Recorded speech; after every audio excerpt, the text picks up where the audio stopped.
Hello student, हाँ हम बात करते थे आपका 11th चैप्टर, उसमें आपका प्लेटलेट्स टॉपिक आया था, उसके बारे में बात करेंगे हम। प्लेटलेट्स क्या है? अब हम वैसे बात कर रहे थे ब्लड कॉर्पसेल्स की बात कर रहे थे हम। 3 प्रकार की ब्लड कॉर्पसेल्स पढ़ी थी, red blood sales, white blood cells.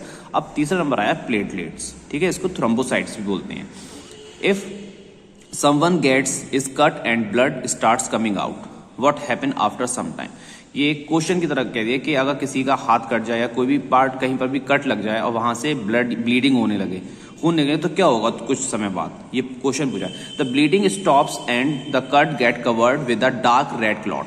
यानी आपने देखा होगा कि जहां पर ब्लीडिंग हो रही है, थोड़ी देर बाद ब्लीडिंग होते होते एक खुरन जैसा जो होता है, जिसको हम खुरन बोलते हैं अपनी आम भाषा में, तो वो क्या होता है, ब्लड क्लॉट बन जाता है, जिसकी वजह से जो ब्लीडिंग होती है वो रुक जाती है।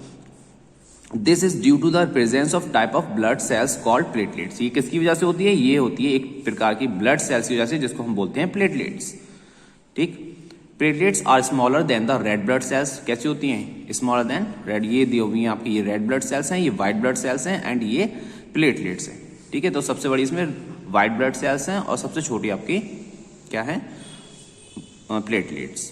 दे help in the blood to clot where there is a wound on the body. यानी जहां पर भी घाव हो जाता है वहां पर ये क्लॉटिंग करने का काम करती हैं। This blocks the flows of blood, यानी कि ब्लड का लॉस करने से भी बचाती हैं। कि अगर प्रिवेंटेड ब्लड लॉस, यानी कह रहे हैं कि अगर ब्लीडिंग होती रही तो इंसान के सारा ब्लड बॉडी से निकल जाएगा और इंसान की मौत हो जाएगी। तो ये क्या करती हैं, उसकी क्या करती हैं, प्रिवेंट करती हैं ब्लड लॉस से। यहाँ जितने जल्दी क्लॉटिंग हो जाएगी उतनी जल्दी ब्लीडिंग रुक जाएगी वहां से। ठीक है, नेक्स्ट देखते हैं हम। नेक्स्ट टॉपिक हमारा ब्लड वेसल्स। अब जिसके ब्लड वेसल्स क्या है? जिसके द्वारा ब्लड फ्लो हो रहा है, जिन वेसल्स के द्वारा, तो उसको हम क्या बोलते हैं? Blood vessels. ये भी आपकी 3 प्रकार की होती हैं, इसके बारे में पढ़ेंगे हम। The blood vessels are tube like structure that transport blood throughout the body. कह रहा है blood vessels are tube like structure. Blood vessels क्या है? आपकी ट्यूब लाइक स्ट्रक्चर है जो कि ट्रांसपोर्ट करती हैं ब्लड को थ्रू आउट द बॉडी, यानी पूरी बॉडी में ट्रांसपोर्ट करती हैं। There are 3 types of blood vessels. यहाँ पर 3 प्रकार की ब्लड वेसल्स हैं, आर्टरीज, वीन्स एंड कैपिलरीज। ठीक है, सबसे पहले बात करते हैं हम आर्टरीज के बारे में। क्या है arteries? Arteries carry oxygen rich यानी ऑक्सीजनेटेड, जिसमें जिस ब्लड में ऑक्सीजन ज्यादा होगा, यानी ऑक्सीजन की मात्रा ज्यादा है, तो वो ऑक्सीजन रिच ब्लड या ऑक्सीजनेटेड ब्लड कहलाता है। ठीक है, blood from the heart and distribute to the all parts of the body. इसका कहने का मतलब क्या हुआ कि ये जो है आर्टरीज जो है, इसमें कौन सा ब्लड फ्लो होता है? ऑक्सीजनेटेड, जिसमें ऑक्सीजन होती है, ऑक्सीजन की मात्रा ज्यादा है। ठीक है, वो ब्लड, और वो कहाँ पे पहुंचाते हैं? आर्टरी हमारी पूरी बॉडी पार्ट्स में पहुंचाती है। Pulmonary artery is an exception as it carries deoxygenated blood from the heart to the lungs. यानी कि हमारी जो हार्ट होता है उसमें भी 4 चैम्बर होते हैं। ठीक है, तो जो राइट चैम्बर होता है उसमें हमारा इम्प्योर ब्लड होता है, और लेफ्ट चैम्बर होता है उसमें प्योर ब्लड होता है। तो हमारा जो आर्टरी है एक पल्मोनरी आर्टरी से मतलब हो गया कि जो लंग्स से रिलेटेड है, हार्ट से और लंग्स से रिलेटेड, यानी कि हमारे ब्लड को हार्ट से, इम्प्योर ब्लड को हार्ट से लेकर कहाँ तक? लंग्स तक लेकर जाती है प्योर करने के लिए, तो वो पल्मोनरी आर्टरी होती है। ठीक है, arteries have thick elastic walls allow stretching to deal with the high pressure of blood। यानी कि आर्टरी में किस प्रकार से ब्लड रहता है? हाई प्रेशर से, इसलिए इसकी जो वॉल होती है वो कैसी होती है? थिक होती है। ठीक है, of blood coming from the heart, यानी कि जो हार्ट से ब्लड आता है पूरी बॉडी में प्रोवाइड होने के लिए, वो हाई प्रेशर से आता है। ठीक, नेक्स्ट है हमारा वीन्स के बारे में पढ़ेंगे। Veins are the blood vessels which carry deoxygenated blood. जैसे कि आर्टरी में ऑक्सीजनेटेड ब्लड था, इसमें डीऑक्सीजनेटेड ब्लड होता है वीन्स में। Blood from the different body parts to the heart for purification, यानी कि हमारी पूरी बॉडी पार्ट से इम्प्योर ब्लड आता है, डीऑक्सीजनेटेड ब्लड आता है हार्ट में, किसके द्वारा? वीन्स के द्वारा, और प्योर होने के लिए आता है।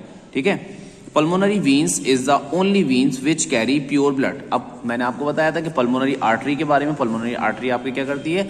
हार्ट से इम्प्योर ब्लड को लंग्स तक ले जाती है प्योर होने के लिए। अब लंग्स में प्योर हुआ, प्योर होने के बाद में फिर से हार्ट में जाएगा, तो वो पल्मोनरी वीन्स के द्वारा जाता है। ठीक है, पल्मोनरी वीन्स के द्वारा हमारा लेफ्ट ऑरिकल में जाता है प्योर ब्लड। ठीक, veins have valves in them which allow the movement of blood in one direction only, यानी कि उसके अंदर ये कह रहा है कि जो वीन्स होती हैं, वीन्स के अंदर वाल्व होते हैं जो डायरेक्शन देते हैं, यानी एक ही डायरेक्शन में जाने को देते हैं ब्लड को, वापस नहीं आता ब्लड, उसमें एक ही डायरेक्शन में जाने के लिए ब्लड को फ्लो करते हैं, इसके अंदर वाल्व्स होते हैं। They prevent the back flow of blood, जो मैंने आपको भी बताया कि इसके वाल्व जो होते हैं वो क्या करते हैं, इसके वाल्व रोकते हैं बैक फ्लो के लिए ब्लड को। अब नेक्स्ट आया हमारा थर्ड, कैपिलरीज। ठीक, आपकी यहाँ पर डायग्राम भी दिया हुआ है, देखिए ये आर्टरी है, ये वीन्स है। ठीक, अब ये आई हमारी कैपिलरीज, ये आर्टरी और वीन्स से जुड़ी हुई होती हैं और बीच का एक नेटवर्क बनाती हैं। ठीक है, देखिए capillaries, arteries branches into the फाइनर and smaller blood vessels called capillaries, यानी आर्टरीज जो होती हैं बहुत आगे जाकर बहुत बारीक शाखाओं में बढ़ जाती हैं, जिसको हम क्या बोलते हैं, कैपिलरीज बोलते हैं। Capillaries joins from the veins, ये वीन से भी रिलेटेड होती हैं और वीन से भी होती हैं और आर्टरी से भी होती हैं, दोनों से रिलेटेड होती हैं।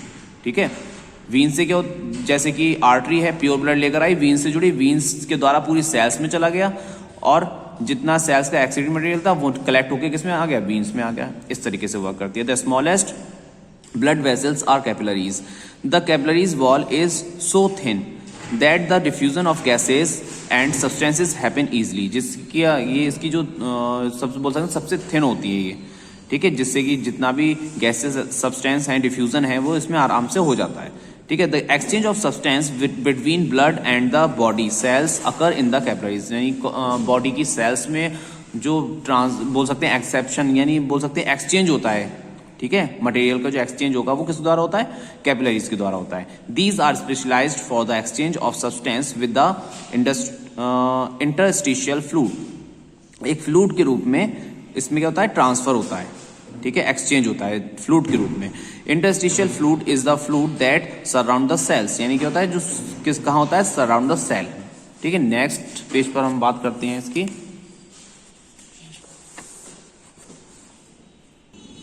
देखिए हमारा डिफरेंस आ गया ये आर्टरीज एंड वीन्स में, देख लीजिए, जिसके बारे में मैंने पीछे पढ़ाया भी था। They carry blood from heart to the body, यानी ये कैरी करती हैं ब्लड कहाँ से, हार्ट टू द बॉडी। ठीक है, आर्टरीज जो हैं हार्ट से लेकर बॉडी तक ब्लड लेकर जाती हैं। They carry blood from the body to the heart, ये बॉडी से कलेक्ट करती हैं, बॉडी से लेकर कहाँ तक जाती हैं, बॉडी से लेकर जाती हैं हार्ट तक। These are deep seated in the body, these are deep seated in the body, ये कैसे होती हैं, deep seated in the body. Arteries जो होती हैं बहुत अंदर स्थित होती हैं। दीज आर सुपरफिशियल, ये ऊपर की तरफ होती हैं, सुपरफिशियल होती हैं। They carry blood rich in oxygen, यानी इनका जो ये कैरी ब्लड कौन सा करती हैं, ऑक्सीनेटेड बोल सकते हैं, जो या ऑक्सीजन से रिच होता है। दे carry blood from rich of carbon dioxide, यानी ये इम्प्योर ब्लड को कैरी करती हैं। दे आर थिक वॉल्ड, इनकी वॉल जो होती है थिक होती है। ये कैसी होती है, थिनर होती है कंपेरेटिवली, यानी कंपेरेटिवली किसके कंपेरेटिवली, आर्टरीज के कंपेरेटिवली। अब बात करते हैं हम हार्ट की, द ह्यूमन हार्ट। ठीक, the most important part of our circulatory system is the heart, यानी मोस्ट इंपॉर्टेंट पार्ट है हमारा हार्ट सर्कुलेटरी सिस्टम का। It is muscular, powerful and triangular in shape, कैसा होता है, ट्रायंगुलर की तरह है। ठीक है, मस्कुलर है और पावरफुल शेप है, ये इसका जो होता है हार्ट हमारा जो है पावरफुल है। It is about the size of your close fist, यानी कि आपकी जो क्लोज फिस्ट, यानी आप एक मुट्ठी बंद करेंगे अपनी, उसके बराबर इसका साइज होता है। ठीक है, it is situated in the middle of the chest cavity, हमारी जो चेस्ट कैविटी है मिडिल पार्ट में ये स्थित होता है। Well protected by the ribs, इसकी प्रोटेक्शन कौन करती है, हमारी जो पसलियां हैं, हमारे रिब्स हैं, वो इसकी रक्षा करती हैं। And slightly tilted towards the left, यानी कि इसका जो ज्यादातर पार्ट जो होता है हमारे लेफ्ट की तरफ होता है। The heart is 4 chambered organ separated into 2 upper chamber called auricle and 2 lower chamber called ventricle, यानी इसकी जो है ये 4 चैम्बर में बटा हुआ था। इसके ऊपर के जो चैम्बर होते हैं उनको हम बोलते हैं ऑरिकल, और नीचे के जो चैम्बर होते हैं उसको बोलते हैं हम ventricle. Left and right portion of the heart is separated by the muscular wall called septum, यानी इसका जो कह रहा है कि लेफ्ट और राइट, ये मान लीजिए ये लेफ्ट है ये राइट है, तो लेफ्ट राइट जो पोर्शन इसका बटा हुआ होता है किसके द्वारा, जिसके द्वारा बटा हुआ उसको हम सेप्टम बोलते हैं। ठीक है, the auricle and ventricle of the heart are comparatively separated so that the blood flow in them doesn't get mixed up. ये क्या कह रहा है कि the auricle and ventricle, auricle और वेंट्रिकल क्या होते हैं, auricle and ventricle heart is comparatively separated, कैसे होते हैं, सेपरेट होते हैं, जिसकी वजह से ब्लड जो इम्प्योर और प्योर ब्लड होता है वो क्या होता है, मिक्सड अप नहीं होता है। ठीक है, the left auricle is connected to the left ventricle, left auricle connect होता है किससे? लेफ्ट ऑरिकल कनेक्ट होता है लेफ्ट वेंट्रिकल से, left auricle is connected with the left ventricle and right auricle connected to the right ventricle through the small opening called valves. यानी छोटी छोटी opening दिख रही है, ये आप ये दोनों, यानी कि ये ऑरिकल है, ये वेंट्रिकल है, ये लेफ्ट ऑरिकल लेफ्ट वेंट्रिकल से कनेक्ट है किसके द्वारा? वॉल्व के द्वारा। ये ऐसी राइट ऑरिकल है, ये राइट वेंट्रिकल किसके द्वारा कनेक्टेड है? वॉल्व के द्वारा। These cup shaped valves allow to flow the blood in one direction. ये क्या करते हैं? ये अलाउ करते हैं, ऊपर से ब्लड नीचे आकर नीचे से ऊपर नहीं जाता है ब्लड, ये अलाउ करते हैं ब्लड को एक डायरेक्शन में जाने के लिए,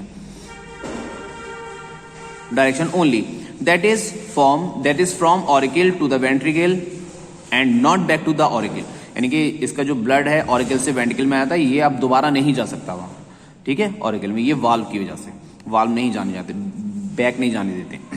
the right side of the heart, जैसे कि राइट साइड जो है उसकी right auricle and right ventricle receive blood with carbon dioxide. यानी जो राइट वाला साइड है, मैंने आपको बताया था राइट वाला साइड है, उसमें पूरा क्या होता है? इम्प्योर ब्लड होता है, ठीक है। From the all parts of the body, कहां से आता है? पूरी बॉडी से इम्प्योर ब्लड आता है। इम्प्योर ब्लड पूरा प्योर होने के लिए इसमें आता है, तो किस में आता है? राइट साइड में आता है, part of the body and send to the lungs. और यहां से क्या होता है? लंग्स में भेज दिया जाता है, यहां से लंग्स में भेज दिया जाएगा इसके द्वारा। ये है पल्मोनरी आर्टरी, इसके द्वारा लंग्स में भेज जाएगा प्योर होने के लिए। इट्स लेफ्ट साइड, इसकी जो लेफ्ट साइड होती है उसमें कैसा होता है? Left auricle and ventricle gets oxygen richer. अब यहां पर से ब्लड प्योर होकर आ जाता है इस वाली साइड में, तो वो कैसा होता है? प्योर ब्लड होता है, ऑक्सीजनेटेड ब्लड होता है, ऑक्सीजन रिच ब्लड जिसको हम बोलते हैं। फ्रॉम द लंग्स, कहां से आता है? लंग्स से आता है, and send to the all body, और यहां पर से पूरी बॉडी में भेज दिया जाता है, ठीक है। यह पूरा हार्ट का वर्किंग हुआ, हार्ट के बारे में हो गया। अब हम इसके आगे नेक्स्ट वीडियो में बात करेंगे।